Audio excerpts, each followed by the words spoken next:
Hello, I'm Mr. Abdurrahman. In this video, I'm gonna convince you that you should practice your English pronunciation if you want to improve your English accent. But the question here is, how can I improve my English accent? In that video, I wanna give you some simple ideas to improve your English accent. Let's get into it. That kind of exercise is so easy to do at your home and your daily routine. And the best place to do that exercise is at home. At home?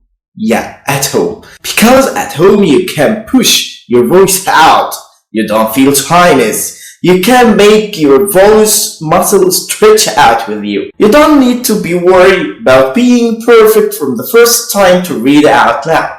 Reading out loud is a good way to stretch your mouth and make it easy to pronounce English letters and make them together easily. And to sum up, activate your mouth muscles. Train them daily. And remember, it's a very important step if you want to improve your English accent.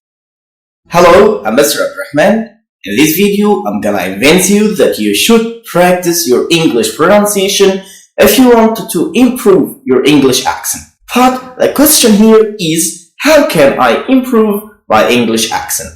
In that video, I wanna give you some simple ideas to improve your English accent. Let's get into it. That kind of exercise is so easy to do at your home and your daily routine. And the best place to do that exercise is at home. At home? Yeah, at home. Because at home you can push your voice out.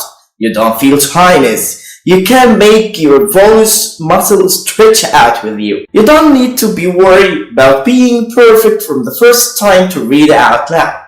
Reading out loud is a good way to stretch your mouth and make it easy to pronounce English letters and make them together easily. And to sum up, activate your mouth muscles. Train them daily. And remember, it's a very important step if you want to improve your English accent.